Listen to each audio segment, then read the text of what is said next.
Welcome to Discovery Tour by Assassin's Creed, Ancient Egypt.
Welcome to Alexandria, planning of the city.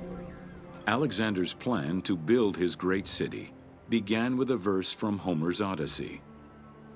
There is, in front of Egypt, in the sea with many swells, an island called Pharos. Guided by these clues, Alexander the Great founded his future city at the western end of the Nile Delta.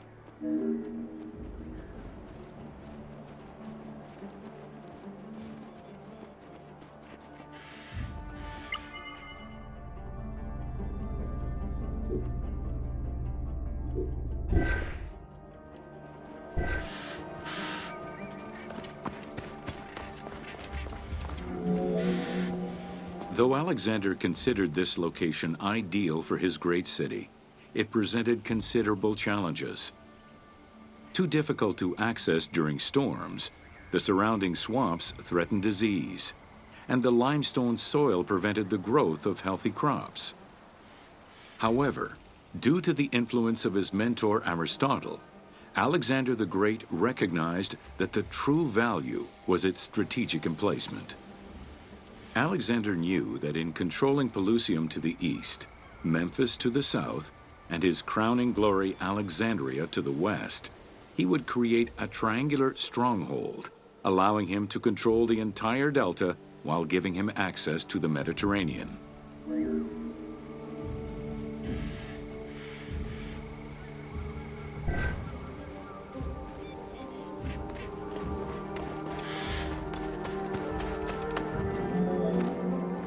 The Great Walls of Alexandria had a humble beginning. Lacking chalk to outline the future city's foundations, architects were forced to use flour instead. Clouds of migrating birds swept down and ate the flour, erasing the plans. This prompted Alexander to seek guidance from the oracles, who reassured him that his future city was destined to feed a large population.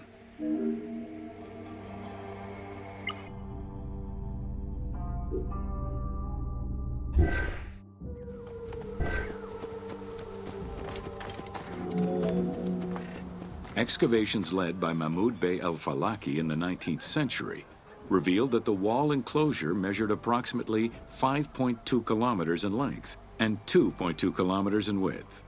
It was roughly 9 meters in height.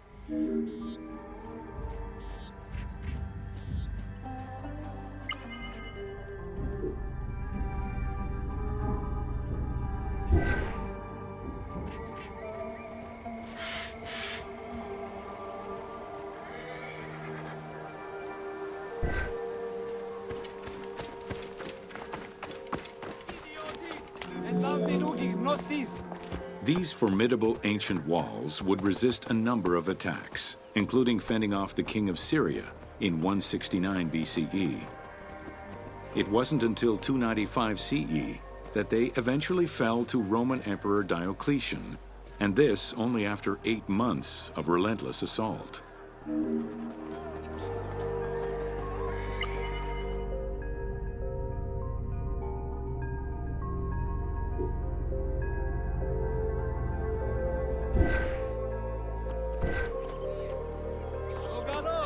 Evge!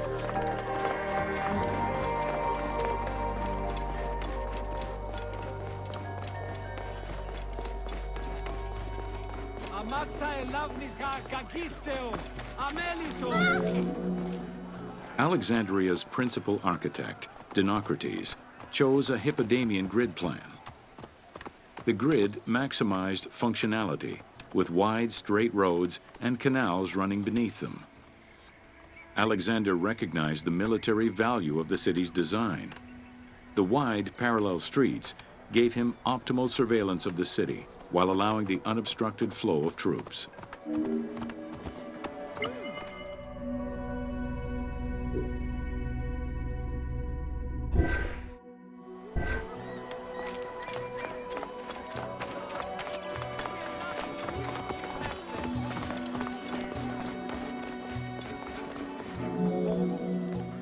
A central corridor ran from the Mediterranean's north port down to Lake Mareotis to the south.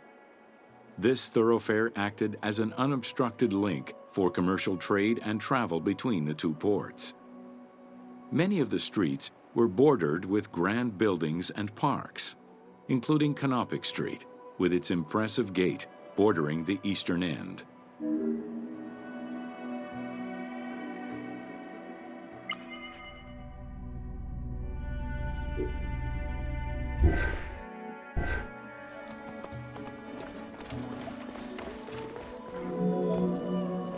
Alexandria was most likely built upon an already existing Egyptian village.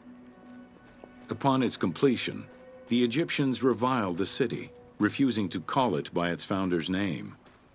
Instead, they called it Raked, the building, as a mark of disdain, which was later Hellenized into Rakotis.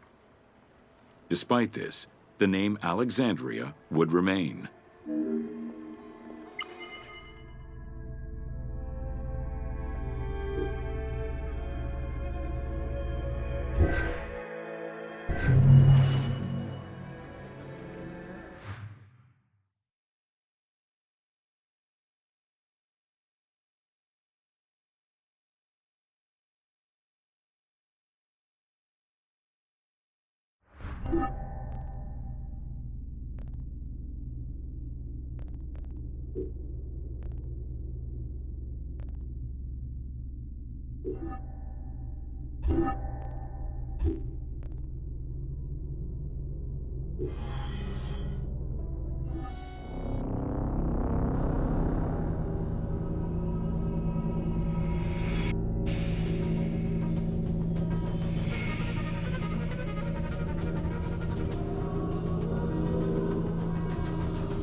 Welcome to Introduction to Alexandria. After conquering Egypt in 331 BCE, Alexander the Great decided to build a new city, which, as per his habit, he named after himself. After his death, Alexandria quickly became the capital city of the Ptolemaic kingdom and the most important city of the Greek world.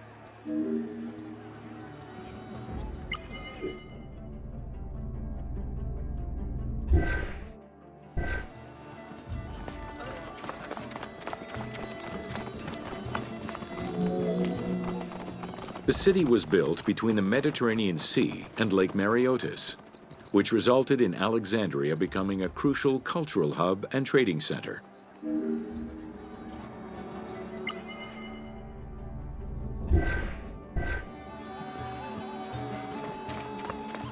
Amaxa elavnis kakisteos! Amelisom! Allah khere. Heronidos. Sumptuous buildings could be seen wherever one turned their gaze: the royal palaces, the many temples, the gymnasium, lush public gardens, and large avenues.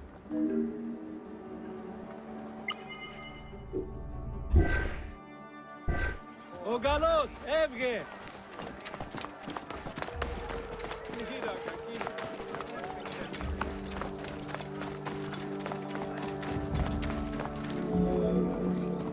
With its incomparable beauty and advantageous geographic location, Alexandria attracted foreigners, intellectuals, and traders.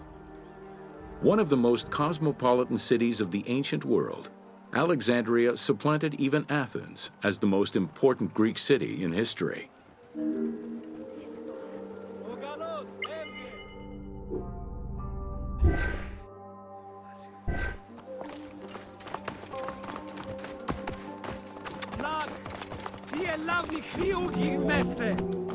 Egyptian obelisks were highly prized by Roman architects. While Roman design previously favored the use of a single monument, Egyptian obelisks tended to come in pairs and were generally located at the entrance of temples. Several ancient Egyptian obelisks are still in existence today, though many are spread out across the world in locations such as Paris, Rome, New York, and London. All of this shows that Alexandria was significantly influenced by the rich past of Egypt.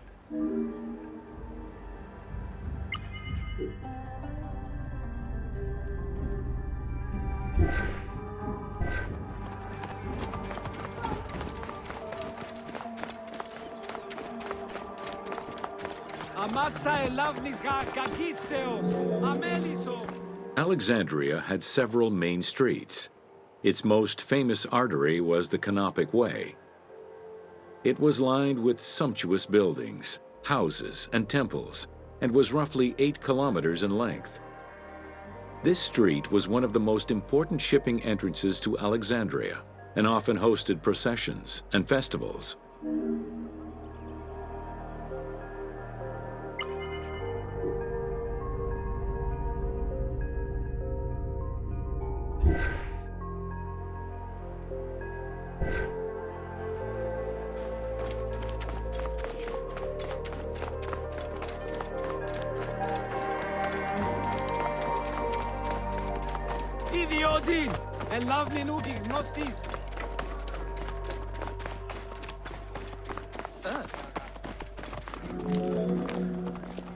The width of the street, 30 meters, was abnormally large even by Greek standards. This is likely because the Canopic Way was made in a short span of time and based on an urban plan, as opposed to being slowly built over time, as was usual for the era.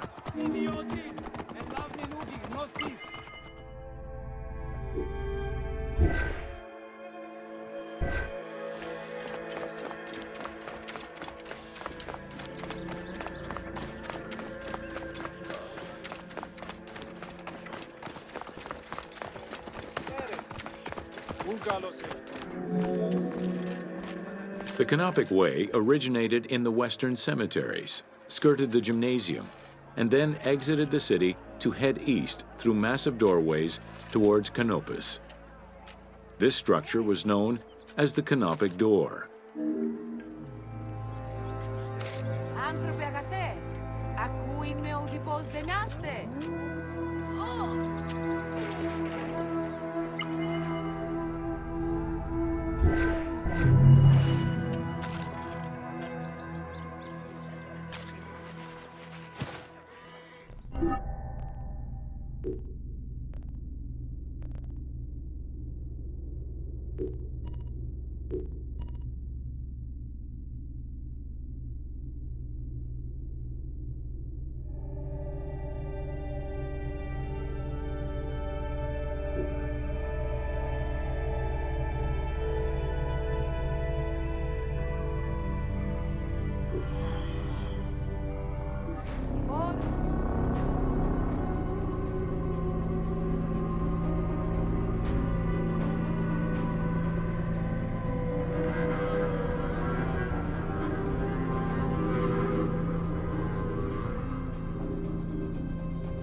Welcome to the Siege of Alexandria.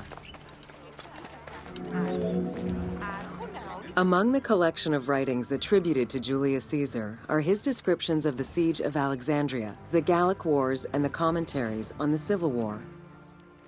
These archives contain information on different campaigns, the wars of Alexandria, Africa, and Spain. Each of them recounts Caesar's military activity from 58 BCE to 45 BCE. Though Caesar's documents remain a main source of information, it's important to note that the perspective is limited.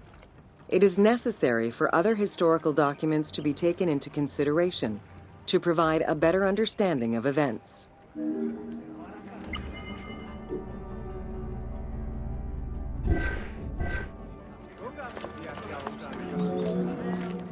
The Siege of Alexandria closely relays the events of the Civil War that led up to the event and describes how Caesar was besieged in the palace of the Ptolemies. Other ancient authors have left equally valuable and sometimes contradictory information.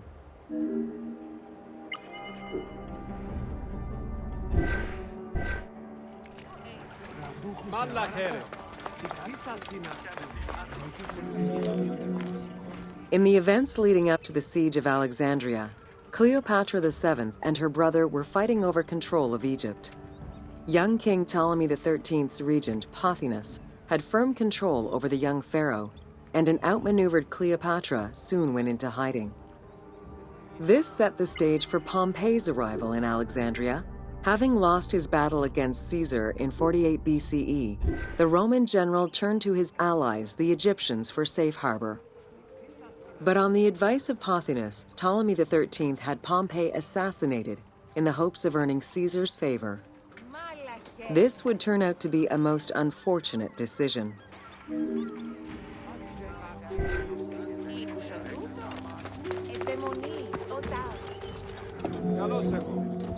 Upon his arrival in Alexandria, Caesar was presented with Pompey's head.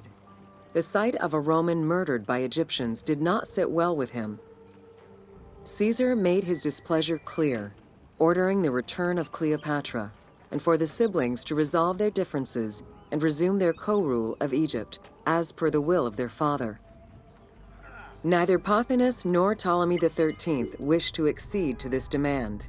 While doing his best to aggravate Caesar, Pothinus secretly plotted against the Roman ruler and sent word for Egyptian general Achilles to bring his 20,000 men to fight on his behalf. While Pothinus plotted against Caesar, Cleopatra made a bold move.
There are various descriptions of the encounter between Caesar and Cleopatra. One report states that she snuck into the palace alone at night. Another account claims she was accompanied by an ally, and was brought inside the palace wrapped in a carpet bag. Though exactly what happened at this fateful meeting is up for debate, what is known is that Cleopatra met with Caesar and earned his approval. Pothinus and Ptolemy XIII were most vexed with this turn of events.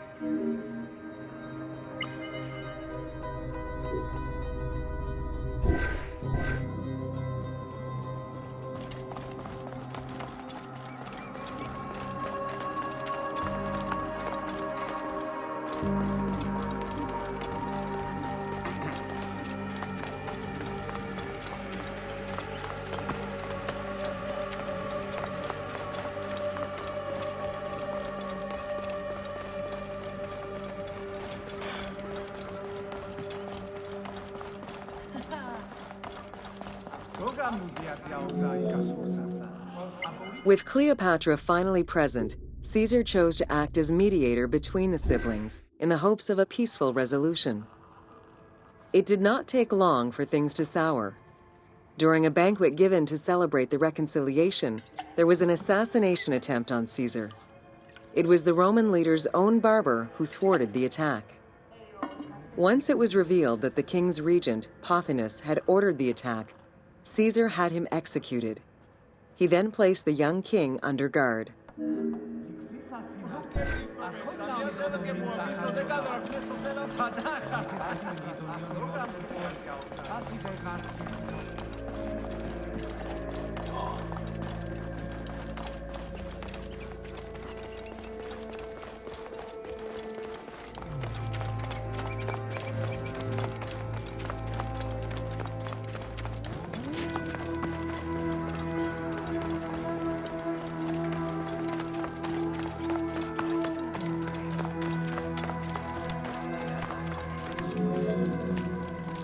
Caught within the palace with roughly 4,000 troops, and with the knowledge that the arrival of enemy forces was imminent, Caesar sent for help from Syria, Rhodes, and Cilicia.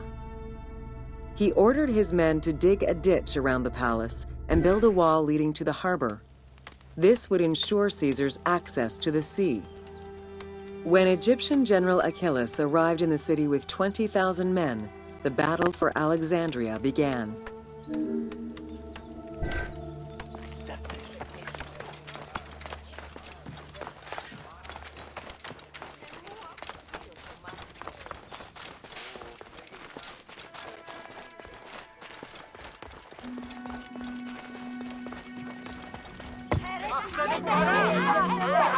With so few men at his disposal, Caesar could not risk a battle just yet. He sent ambassadors to Achilles in the name of Ptolemy to propose a truce. Knowing that the orders did not come from the young king, and angered by the pharaoh's imprisonment, Achilles had the messengers assassinated. With Caesar confined within the palace, Achilles positioned his troops around the city. Skirmishes broke out throughout the streets of Alexandria and went on for several days and nights. Though they were outnumbered, Caesar's men were able to hold the enemy back. This prompted Achilles' next move: capture the Roman fleet stationed in the harbor.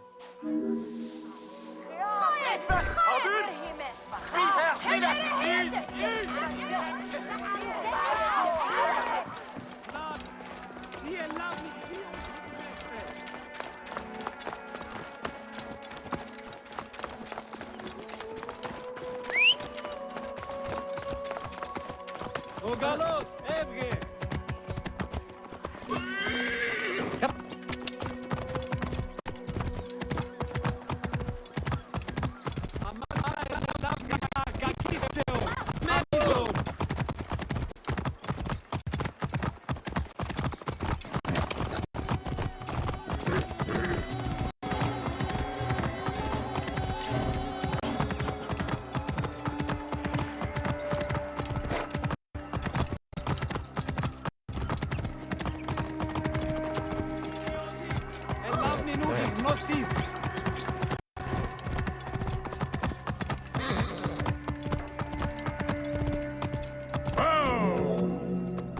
Although the palace offered protection, losing the port meant the end of help and supplies.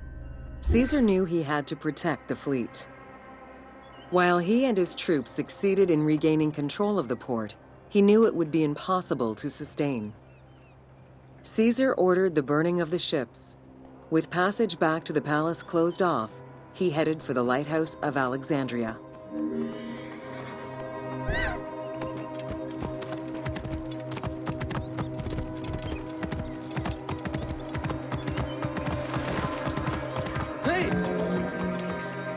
Fighting their way through the Egyptian troops, Caesar and his men eventually reached Pharos Island.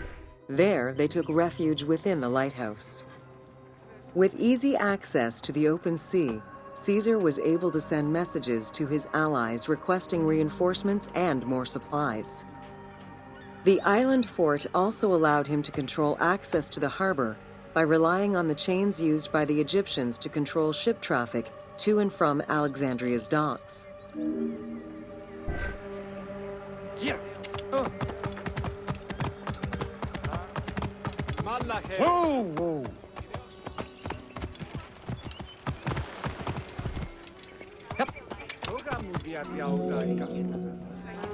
The exact chronology of events during the war in Alexandria remain imprecise. Conflicting accounts raise questions as to when and even if the Great Library of Alexandria was burned down at all. One account states that during the fighting, docks and warehouses were burned, and this was the fire that spread to the library. In another account, when Achilles cut off the harbor, Caesar had to leave the safety of the palace to defend his ships. As the enemies battled across the port, their arsenals set ships ablaze, and this destruction spread to the library.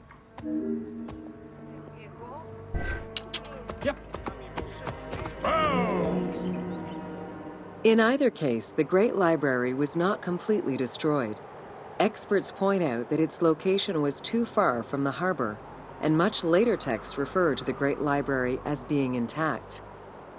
Warehouses near the harbor contained manuscript copies awaiting export, and it is more likely that these documents were destroyed than the Great Library itself.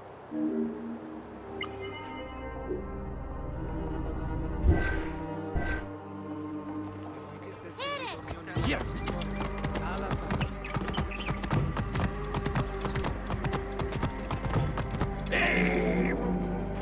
The destruction of the Great Library may have been due to a number of fires over the ages. Its end was probably closer to the 4th century CE, when the Christian Emperor Theodosius I ordered the closure of all pagan temples. While some documents survived after being moved away, it remains unclear just what knowledge may have been lost.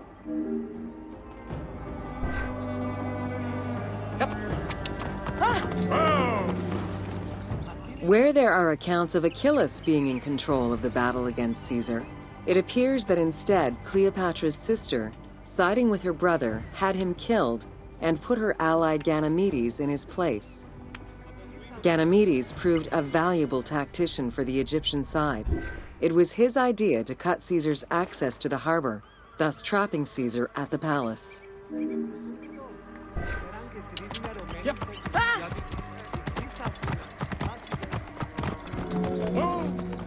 During the time of Ptolemy I, canals had been dug throughout Alexandria to provide fresh water. Ganymedes had his men take control of these canals. After isolating their own water supply, he had his men pour salt water into the canals and cisterns that led to Caesar's camp.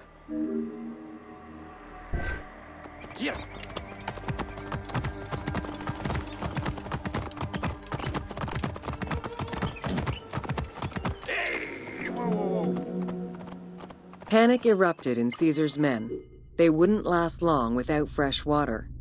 Recognizing that the porous limestone could help them, Caesar and his men dug wells to restore their water supply. Days later, the 37th Legion, comprised of Pompey's soldiers, arrived by ship. Unable to come ashore due to the winds, Caesar risked going out to meet them on the peninsula, Cape Chersonese. When the enemy learned Caesar's location, they rushed to intercept. Despite an obvious advantage for the Alexandrians, Caesar, with a Rhodian ship full of skillful sailors, emerged victorious.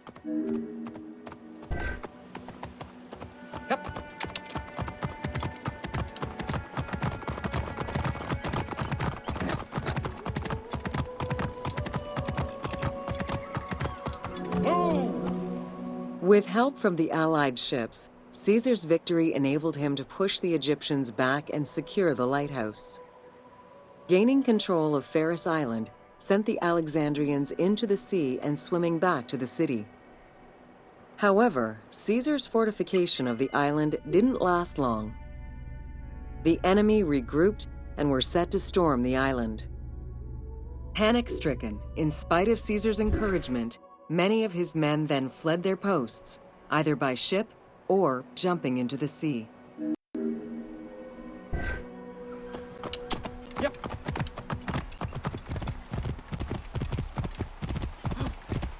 Ogalos, Evge!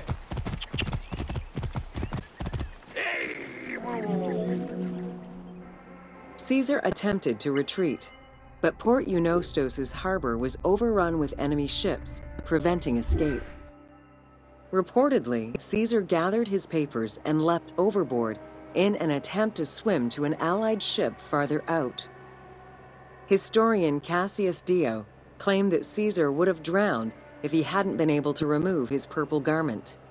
Still, he managed to swim the distance and survive. The Alexandrians recovered the cloak and used it as a trophy to commemorate the Roman debacle.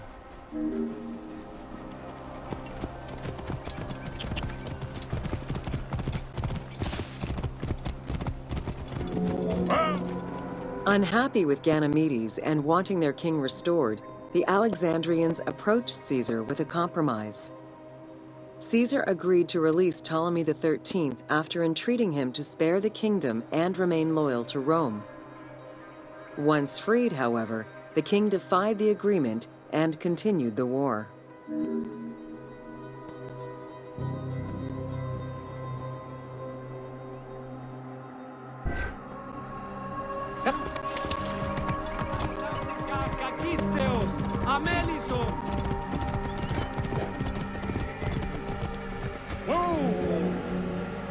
By this time, a faithful ally of Caesar's, Mithridates, arrived in Egypt, clashing with Ptolemy's troops at Pelusium. Outnumbering the enemy, Mithridates secured the region between Pelusium and Alexandria. Ptolemy, warned of Caesar's ally marching on Alexandria, sent his troops to prevent passage over the river.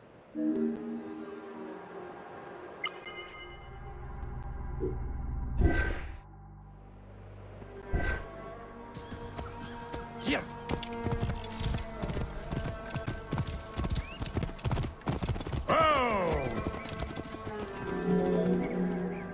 Mithridates warned Caesar in time, and the two groups confronted the armies of Ptolemy in the Delta. In the Battle of the Nile, the Romans gained the upper hand, sending the Egyptians fleeing. In the tumult and panic, King Ptolemy XIII drowned in the Nile.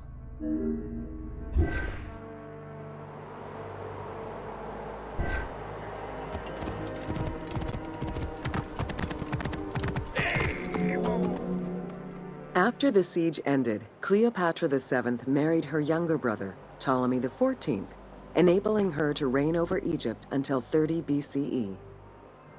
Under her rule, Alexandria settled into its position within the Roman Empire and eventually surpassed Athens as one of the most important cities in the Roman Empire. Julius Caesar remained in Egypt for a short time. He and Cleopatra would later have a son named Caesarion.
Morias paraskevasmata dudanes. Welcome to the Great Library of Alexandria. Near the district of royal palaces and within the mouseum was the most famous library of all antiquity. The Library of Alexandria was built to house all of human knowledge. At its pinnacle, the library was believed to contain over 700,000 parchments.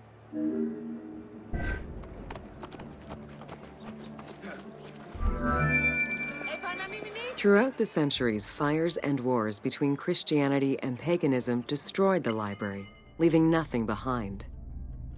The loss of the building, and more importantly, its vast collection, is immeasurable. As no descriptions are available, the team's rendition of the Library of Alexandria was inspired by the visuals of the Library of Chalcis at Ephesus.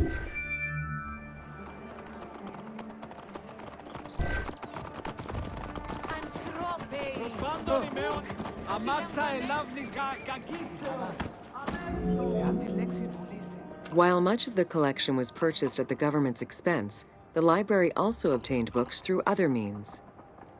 Any books owned by travelers coming through the city were seized to be copied for the library. The copy would then be returned to the owner, and the original entered into the library's collection.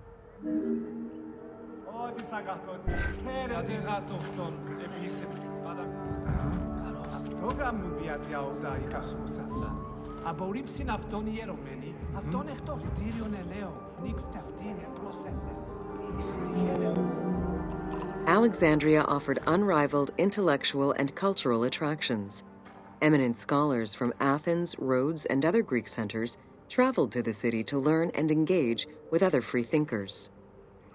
Both the mouseum and the library were at the center of groundbreaking ideas and creative expression.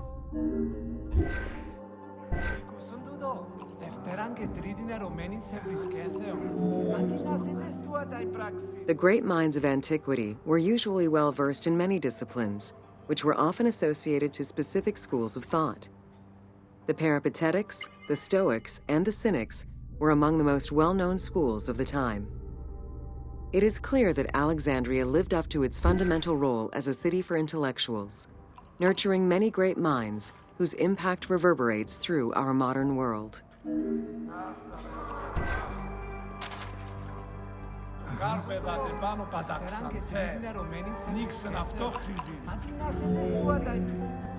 Hypatia of Alexandria was a Greek mathematician, philosopher, astronomer, and inventor. Though born in Greece, she eventually migrated to Alexandria, like many great minds of the time. It is there that she became the head of the Neoplatonist school of Alexandria. From most accounts, she was highly respected by her fellow Alexandrians, both as a teacher and a philosopher. With her death, the age of great ancient scientific discoveries came to an end.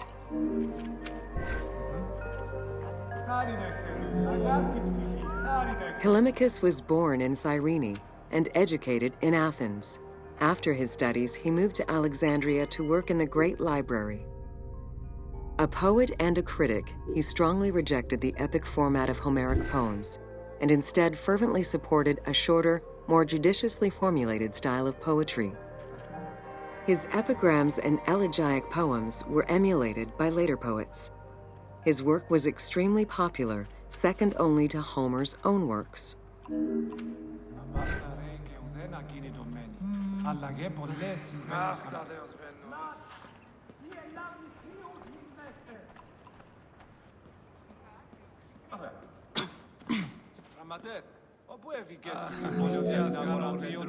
It was in Alexandria that mathematician Euclid, the father of geometry, wrote the Elements, laying out the foundational work of what would become modern algebra and number theory. Euclidean geometry would become one of the most influential systems in the evolution of mathematics.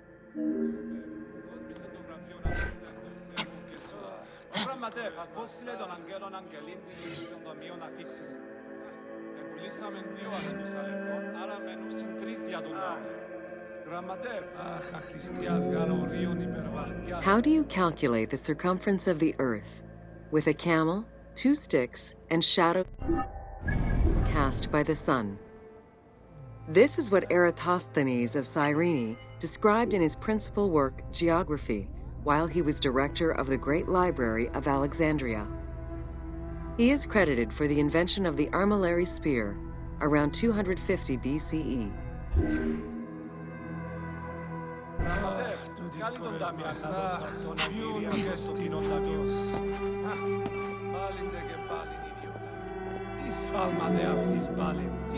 The earliest known and most complete armillary sphere of antiquity was the meteoroscopion of Alexandria, with an imposing 9 rings compared to the 3 or 4 of most other astrolabes. Known as the zodiac krikatoi amongst the Greeks, the meteoroscopion was used to determine the location of celestial bodies around the Earth.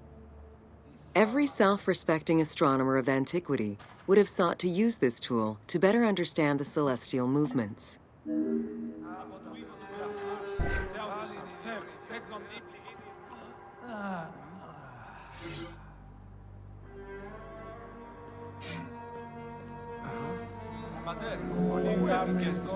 Pythagoras of Samos was a well-known and respected philosopher and mathematician.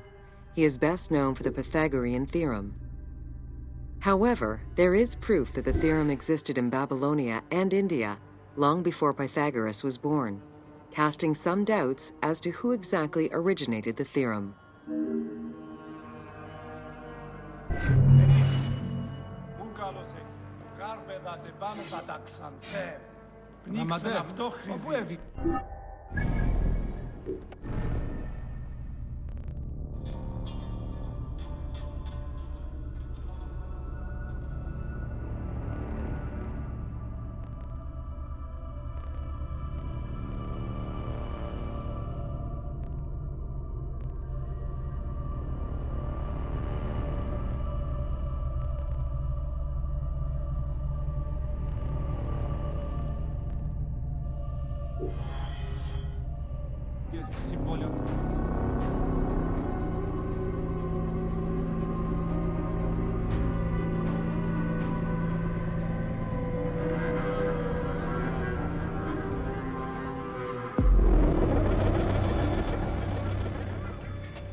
Welcome to Cleopatra, Queen of Egypt. Cleopatra VII Theophilopator ascended the throne in 51 BCE at the age of 18. Though her early attempts to maintain power were often challenged, she eventually prevailed and became the sole ruler of Egypt. According to Plutarch, she was the only Ptolemaic pharaoh to speak the Egyptian language. Her intelligence, coupled with a good education and a great political mind, allowed her to make the alliances necessary to maintain the independence of Egypt while Rome was becoming a Mediterranean empire.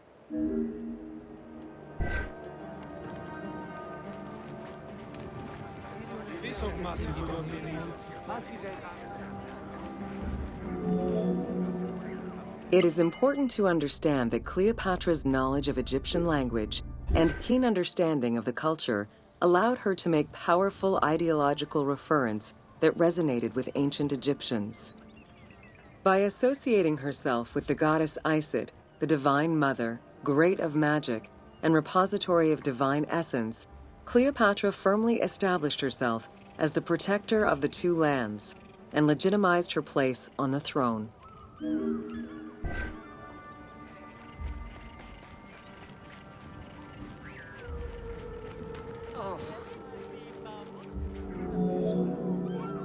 Upon his death in 51 BCE, Ptolemy XII Aulus bequeathed his kingdom to his daughter and eldest son, Cleopatra VII and Ptolemy XIII.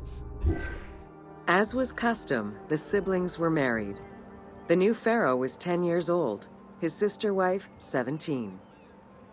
The early years of their reign were not easy. Between 50 and 48 BCE, droughts and floods aggravated Egypt's problems.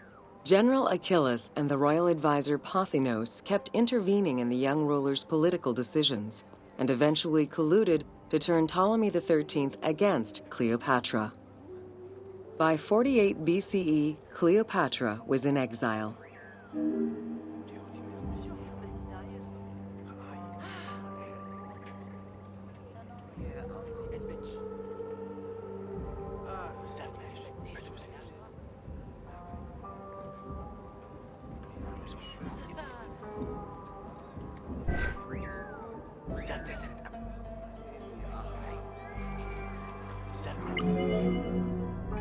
During Cleopatra's exile, the Roman Empire was not without its own internal conflict. Caesar and Pompey were at war with one another, and after his defeat in 48 BCE, Pompey fled to Alexandria in the hope of finding refuge. This turned out to be an unwise decision. Listening to his advisors, Ptolemy XIII elected to have Pompey assassinated, his head kept as a gift, in the hopes of acquiring Caesar's favor. This gambit backfired. Instead of earning approval, the murder of a Roman greatly angered Caesar.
Cleopatra, aware of Caesar's anger against Ptolemy for the murder of Pompey, decided to take advantage of the situation. She returned to Egypt in secret, hoping to establish an alliance with one of the most powerful men of the time. Outside of the legend, where she had herself smuggled into his quarters in a carpet, what exactly happened during that fateful meeting remains a mystery. However, Caesar seemed to see a better ruler for Egypt in Cleopatra than in her young and too easily influenced brother. Invoking Ptolemy XII's will, Caesar attempted to mediate peace between the siblings.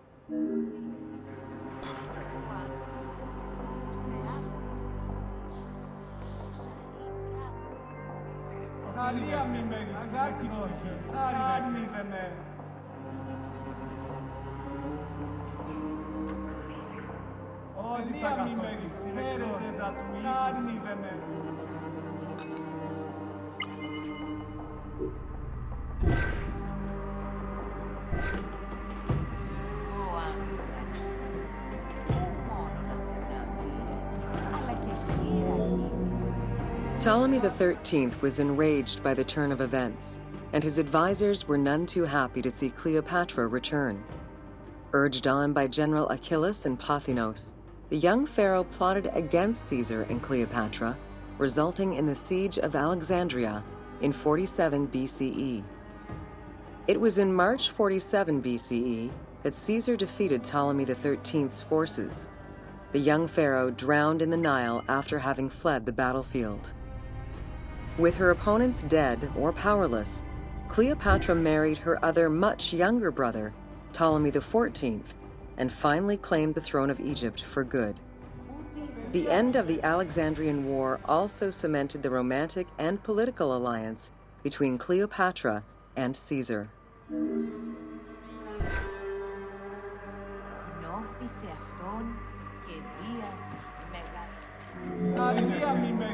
In June of 47 BCE, Cleopatra gave birth to a son, whom she called Serapeion.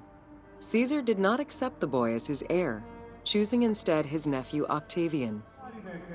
Nonetheless, on his return to Rome, Caesar invited the queen and her brother husband to stay in the city. Her presence still drew much disapproval from the Senate. Always a strategist, Caesar left 4 legions in Egypt and a man he trusted to direct Egyptian affairs, giving him control of the wheat supplies essential to Rome. Cleopatra and her entourage remained in Rome until March 44 BCE, when Caesar was murdered.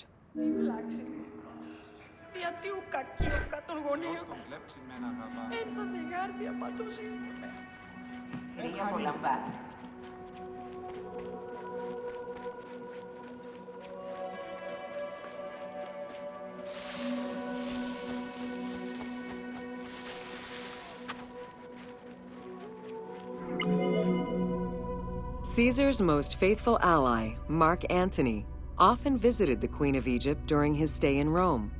Unlike most, he recognized the legitimacy of Caesarion, the natural son of Caesar. Antony knew he would need the riches of Egypt in order to fight Octavian and claim the Roman Empire. Cleopatra, in return, saw a powerful ally. In the winter of 41 BCE, she arranged a sumptuous tour of Egypt by boat to show Antony the wealth of her country and the power she held as its ruler. A romantic and political relationship followed. The Roman Senate was once again most displeased.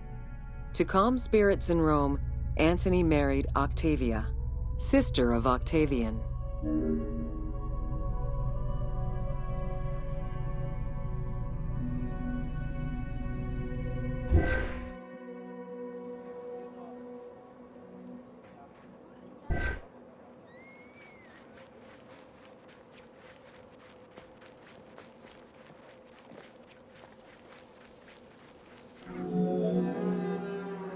Despite his marriage to Octavia, Antony remained Cleopatra's lover, and she gave birth to their children.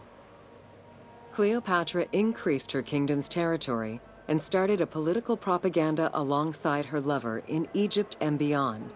She hoped to create a Ptolemaic federal empire with Alexandria at its center. Antony eventually repudiated his Roman wife for the Egyptian queen, much to the dismay of the Roman elite. However, while Mark Antony focused on Egypt, Octavian carefully gained military and political ascendancy over him in Rome.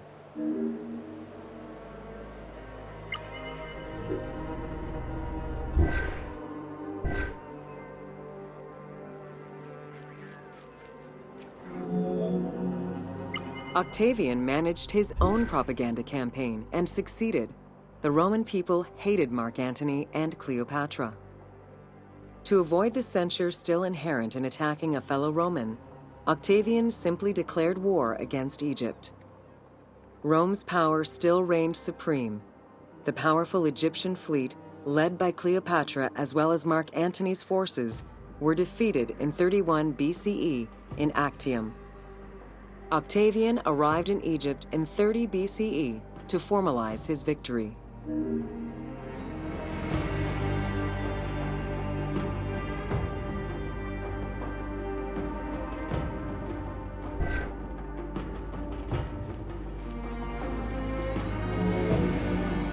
The following events remain difficult to confirm due to the many versions and legends around them. It is believed that after hearing a rumor about Cleopatra's suicide, Mark Antony committed suicide himself. He was brought to the queen as he slowly passed away. Knowing that Octavian would have her chained and paraded through Rome in defeat, Cleopatra planned her own suicide. She most likely killed herself with arsenic, though admittedly, the version where she uses an asp to deliver a fatal bite may be considered more dramatic. What happened to the body of Cleopatra is still a mystery.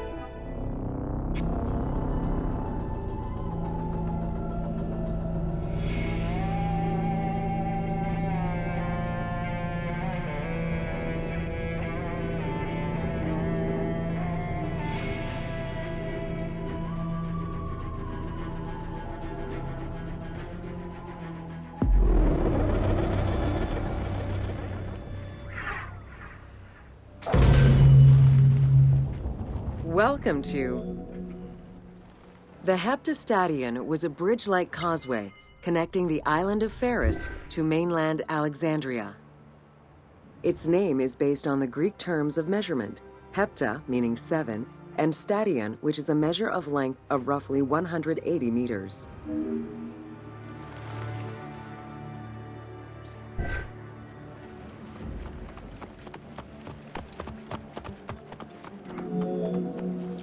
Since its construction would separate the Grand Port to the east and the port of Eunostos to the west, it was designed with channels at each end. These openings allowed passage from one port to the other.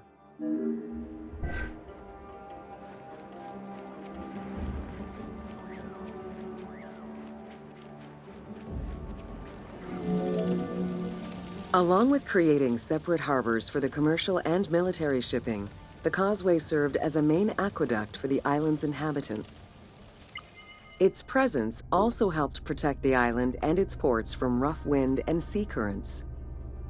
At the end of antiquity, the Heptastadion disappeared under layers of silt and soil, which formed an important sedimentary deposit.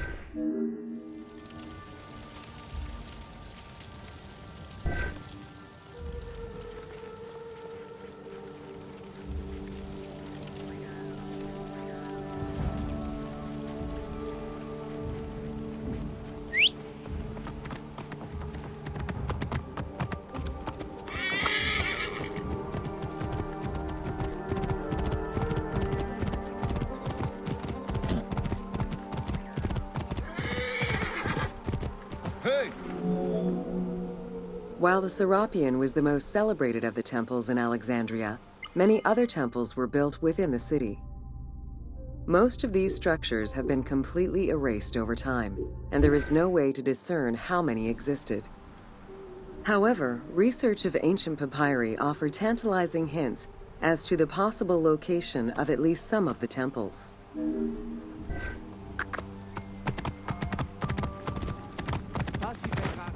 Hey! Both papyri and coins reveal evidence of many temples built for the gods.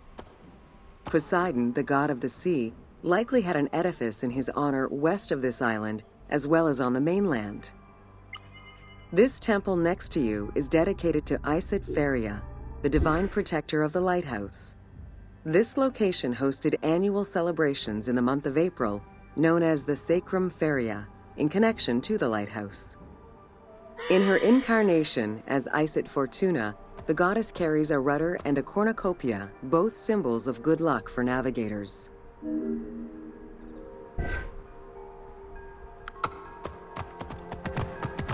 Whoa!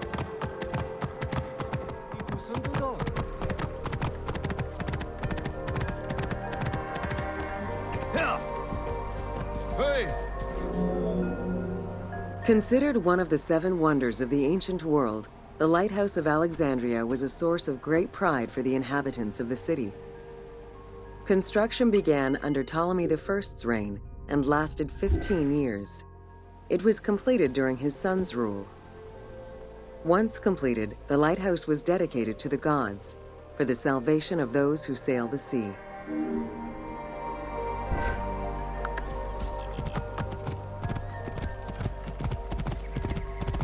Hey! Built on the island of Pharos, the stone structure was 3 tiers set on top of one another in a step formation. The second floor consisted of an octagonal tower, and the top floor was a cylindrical tower topped by a statue. The interior provided space for staff rooms and a ramp which allowed the transport of fuel to the upper floors.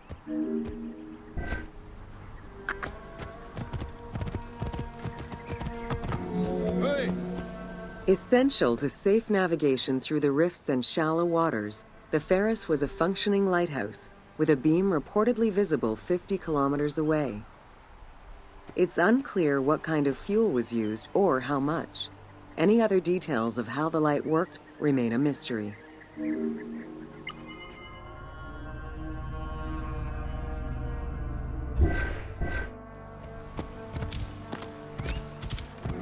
Hey! For several centuries, the Pharos was one of the highest monuments ever built by man. It measured roughly 110 meters in height, compared to the Pyramid of Giza, which was around 140 meters tall. Gradually, the structure was eroded by earthquakes and then completely destroyed in 1480 CE, when a fort was built over it. Archaeological excavations on the seabed have uncovered many blocks from the ancient building.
Welcome to the Greek Pharaohs.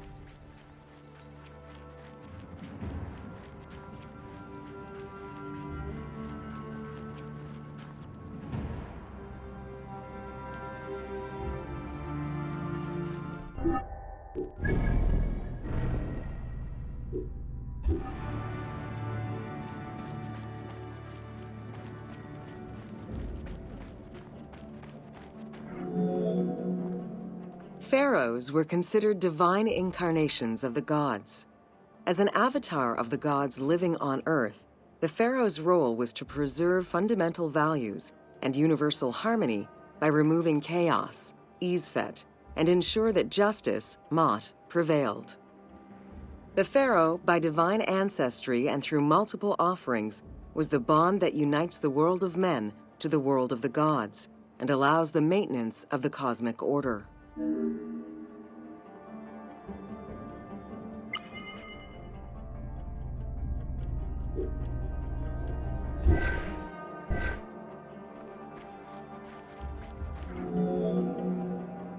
The Ptolemaic dynasty reigned over Egypt from 305 BCE to 30 BCE. The dynasty was called the Ptolemies of the Lagids, in recognition of the founder of the dynasty, Ptolemy Lagos, a Greek general and close friend of Alexander the Great.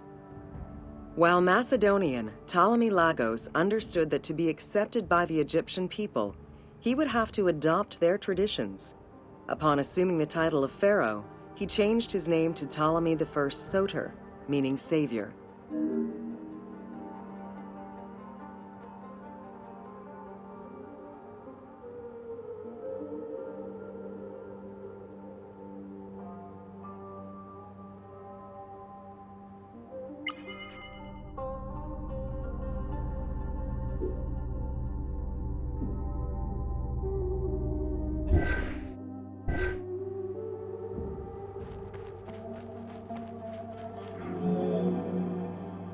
Born in 356 BCE, Alexander the Great went through a hasty education in the affairs of the kingdom before integrating into the Macedonian army, where he quickly rose through the ranks.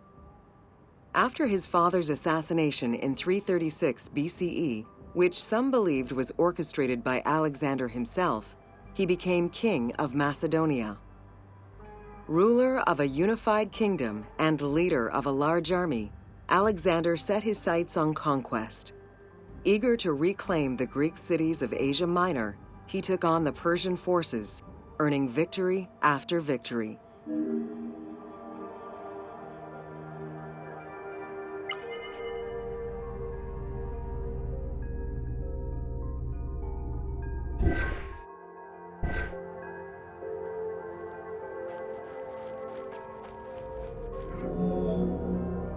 Ever victorious, Alexander the Great marched on, laying siege to city after city until he reached Egypt, where the Persians were defeated yet again.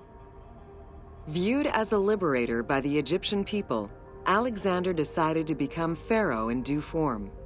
He traveled to Thebes to make a sacrifice to Apis, then went to the oasis of Siwa, where he was proclaimed son of Amun. Officially pharaoh of Egypt, Alexander spent much of the winter there and founded the city of Alexandria. Perhaps not coincidentally, being pharaoh allowed Alexander to spread propaganda to prepare further conquests.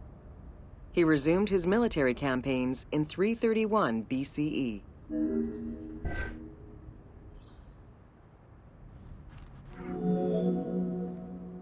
On his deathbed in 323 BCE, Alexander the Great gifted the satrapy of Egypt to Ptolemy Lagos. Perfectly aware of the value of Egypt, Ptolemy ensured not only the stability of the country's borders, but also its economic and military development. At the same time, he worked with the Egyptian elite to maintain the internal order of the country. By 305 BCE, Ptolemy, well respected both in Egypt and in the Mediterranean, was at the head of the largest fleet of the Hellenistic world. Ptolemy officially took the title of Pharaoh of Egypt in January 304 BCE, on the anniversary of Alexander the Great's death.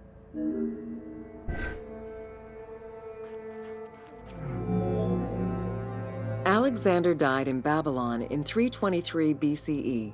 His remains were placed first in a solid gold sarcophagus, and then within another. The casket was carried in an ornate custom wagon, gilded and set with precious stones, and pulled by 64 mules crowned with gold. The funeral procession was diverted to a grandiose temple in Alexandria, built in the conqueror's honor under the orders of Ptolemy I.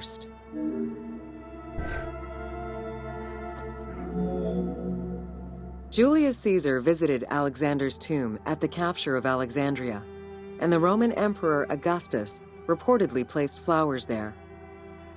However, though many powerful leaders claim to have visited it, the tomb's location has gone missing from history. Some accounts do state that the golden coffin was replaced by a glass sarcophagus, probably by Ptolemy X. It is also implied that Cleopatra may have plundered the tomb in a time of financial crisis.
Welcome to Alexandria.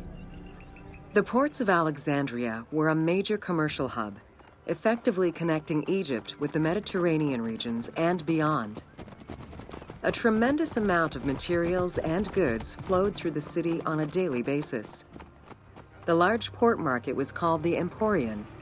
It was there that merchandise was traded by the ship owners, called nakliros.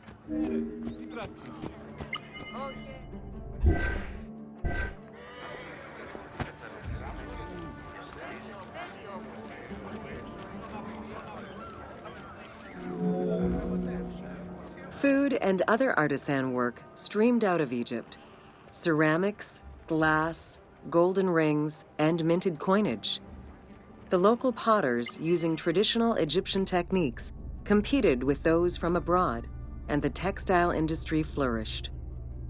What Egypt did not produce itself was acquired through trade, using local resources such as wheat and papyrus.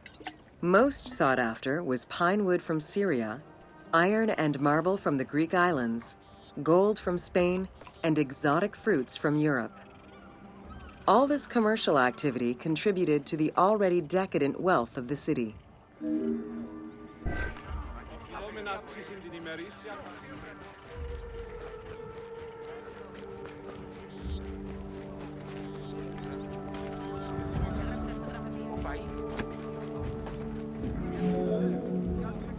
The wood imported to Port Mareotis through Alexandria's seaward ports was used in the nearby shipyards, where most of Egypt's ships were built. Employing tens of thousands of shipbuilders, the shipyards contributed to establishing the Egyptian fleet as one of the mightiest of the era. Any wood not used in shipbuilding was further disseminated through Egypt for various purposes.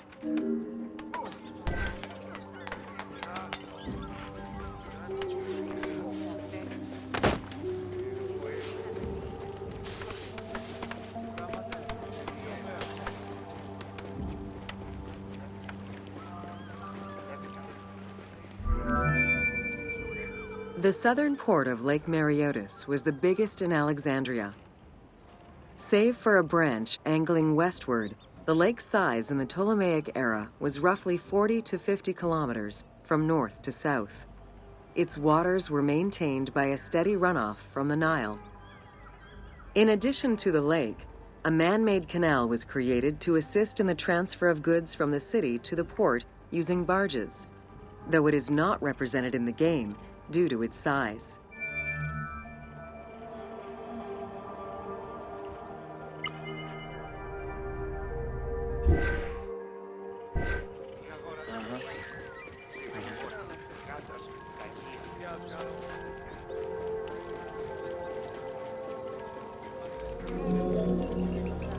Banking was one of the most distinctive innovations brought by the Greeks to Egypt.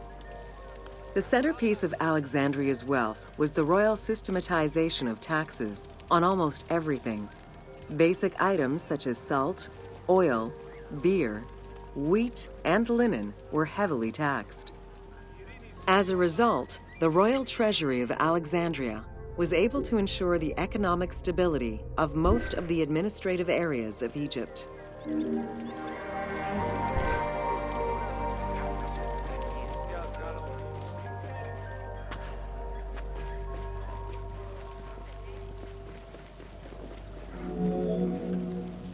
By the late 12th century, the channel feeding the lake from the Nile silted up. Lake Mareotis lost its connection to the Mediterranean, as well as most of its water, as the lake slowly evaporated to a fraction of its former size. In modern times, Lake Mareotis is being kept alive through irrigation. However, only about 17% of its original size remains.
Welcome to Alexandria, city of...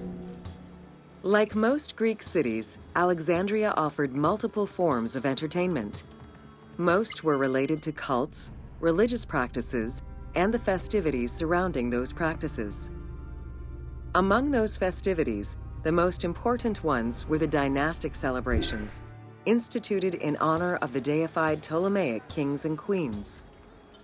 These celebrations could go on for many days and included sacrifices, offerings, processions, and public banquets. Bringing Phoebus, I am but your liar.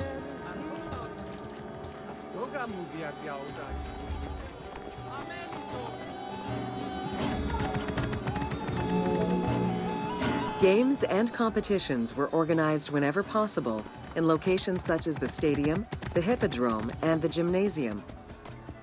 The residents of Alexandria favored such events where athletes, poets, and musicians from Egypt and other cities of the Greek world competed.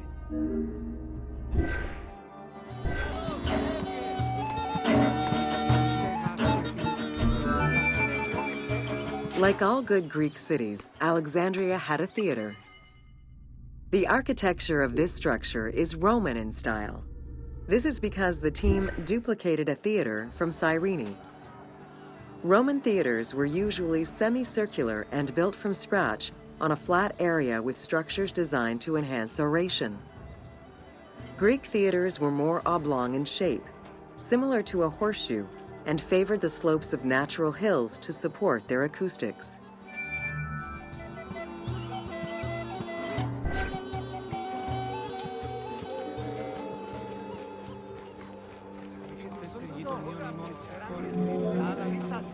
At the theater, one could witness the plays of contemporary comic and tragic authors.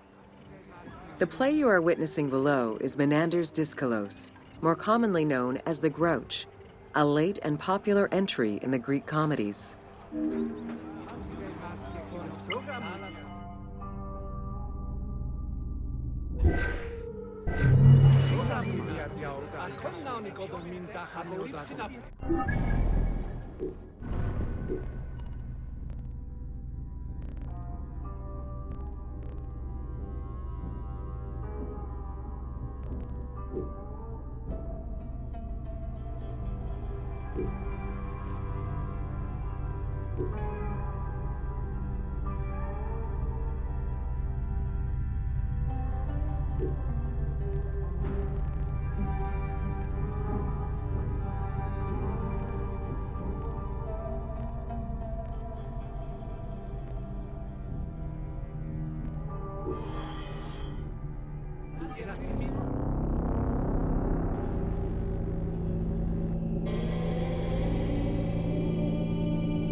Welcome to the Mouseum of Alexandria.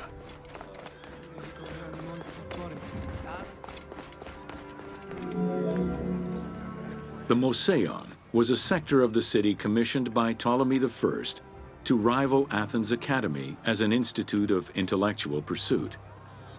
Dedicated to the 9 inspiring muses, the Mouseum became a great center for philosophical and scientific enlightenment. It welcomed scholars from many kingdoms, inviting them to share knowledge in literature, science, and geography.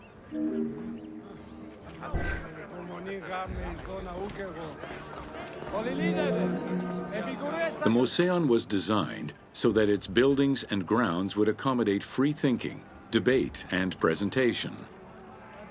Meeting spaces and theaters surrounded a main courtyard. Expansive gardens were filled with exotic plants that aided in the study and supply of herbs and medicines. A zoo offered the study of animal behavior and physiology. Also among the Mouseum's many star attractions was its astronomical observatory.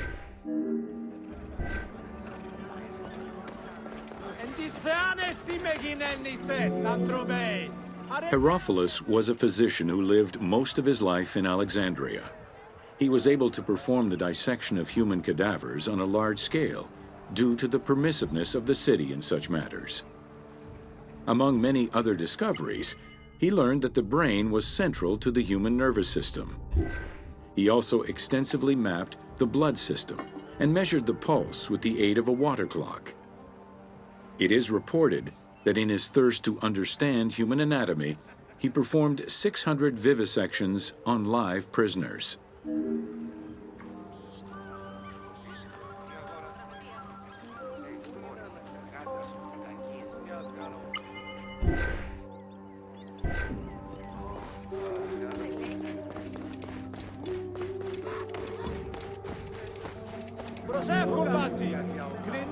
In order to be free to pursue their research, scholars were fed and housed at the mouseum at the government's expense.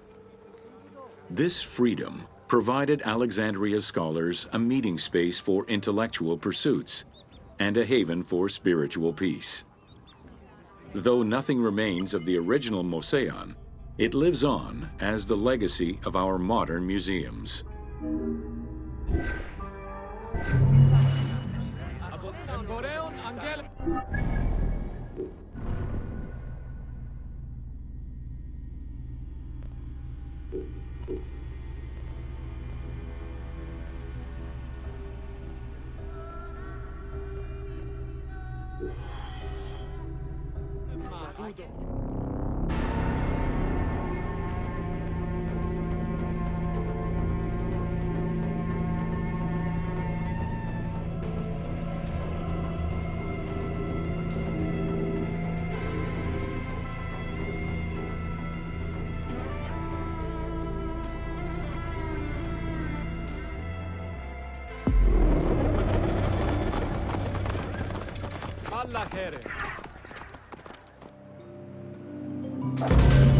Welcome to the Serapeion of Alexandria.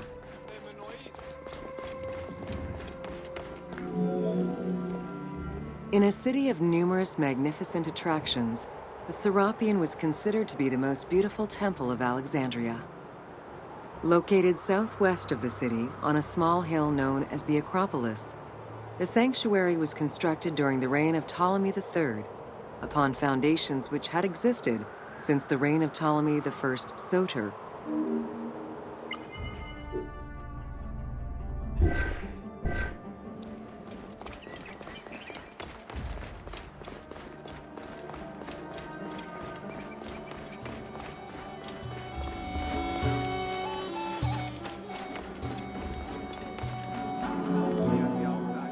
Visitors of the Serapeion climbed 100 steps to reach the courtyard. Libraries were installed in the porticos surrounding the square building, with its roof and columns adorned with gold and gilded bronze. Pharaohs were generous to the temple, as were several Roman emperors after Egypt's conquest. An inner temple housed the statue of Serapis, dedicated to healing the sick.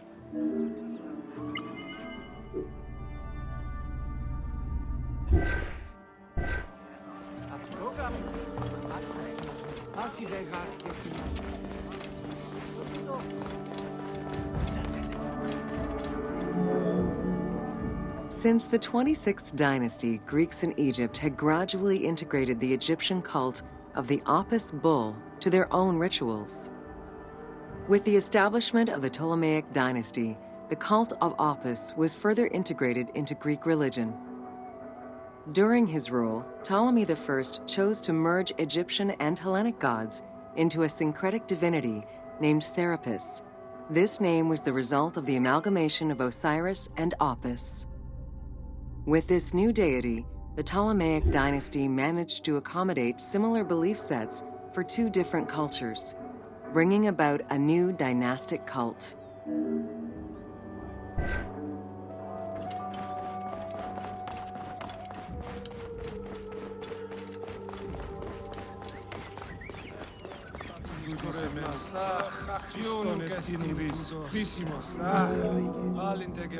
Serapis was also associated to other deities, including Asclepius, a Greek god of healing. It is possible that, as with the Serapis Temple of Canopus, the sick would visit this sanctuary, sleeping there overnight in the hopes of being healed within its hallowed halls.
Welcome to Education in Alexandria.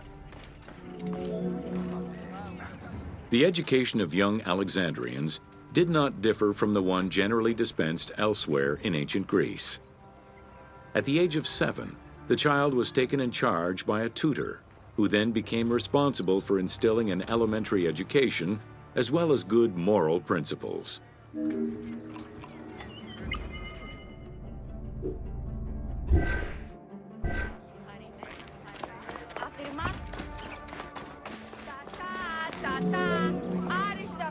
Teaching was generally done outside, in the open air. In the gymnasium, students were taught not only sports, but also topics such as rhetoric, philosophy, music, and poetry, all things deemed essential to one's education at the time.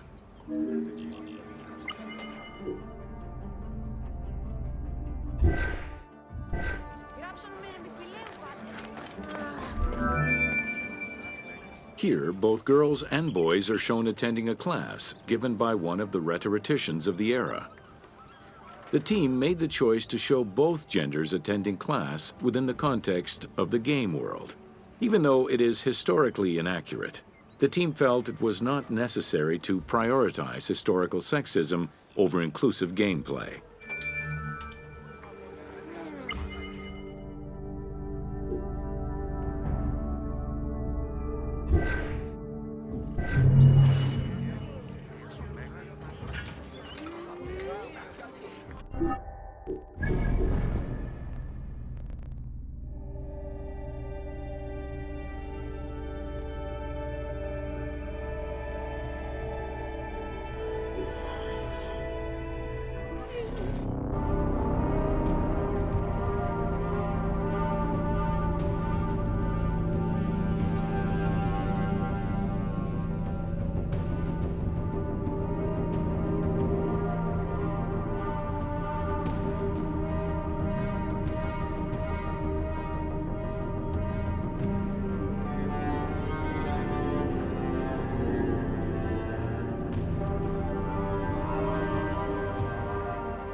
Welcome to the Paneion. The Paneion was a temple built in honor of the god Pan, divinity of nature. This Greek god, often represented as a half-man, half-goat, with a beard, horns, and goat's hooves, was considered the protector of shepherds and herds.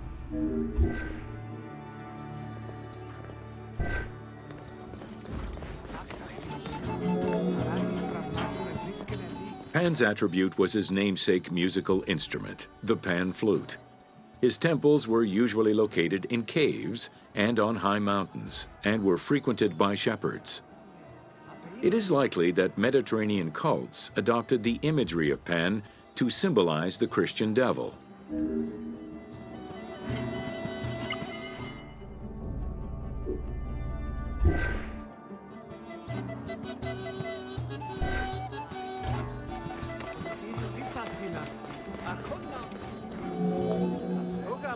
To give proper honor to the god, Alexandrians built an artificial hill upon which they housed his temple to compensate for the flat relief of the city. The artificial mound had the shape of a spinning top or a pine cone, which was accessed by a spiral staircase. The top had a panoramic view of the entire city. Only such heights would be fitting for a mountain god.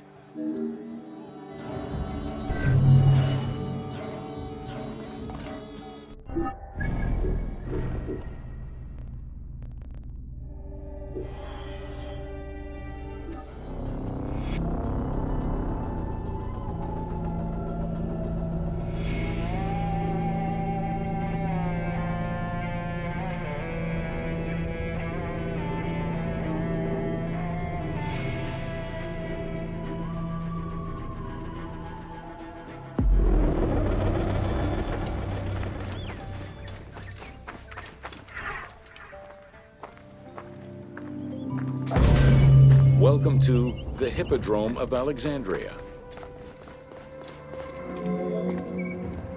The main hippodrome of the city was called the Legeon, in honor of Lagos, the ancestor of the Ptolemies.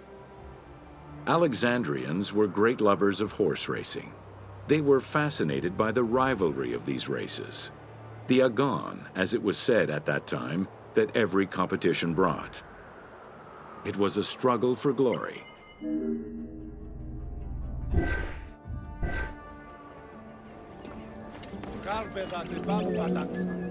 The most important chariot race was the Tethrapon.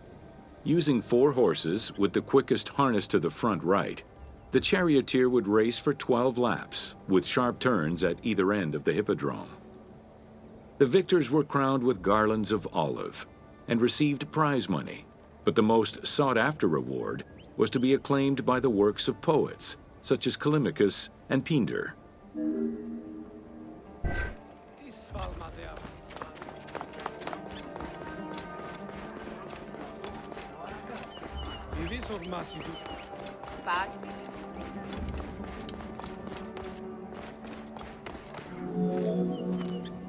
Ye hymns that rule the lyre, what god, what hero, aye, and what man shall we loudly praise? Verily Zeus is the lord of Pisa, and Heracles established the Olympic festival, while Theron must be proclaimed by reason of his victorious chariot with its 4 horses. Theron, who is just in his regard for guests, and who is the bulwark of Acragas, the choicest flower of an auspicious line of sires, whose city towers on high, bringing wealth and glory to crown their native merits.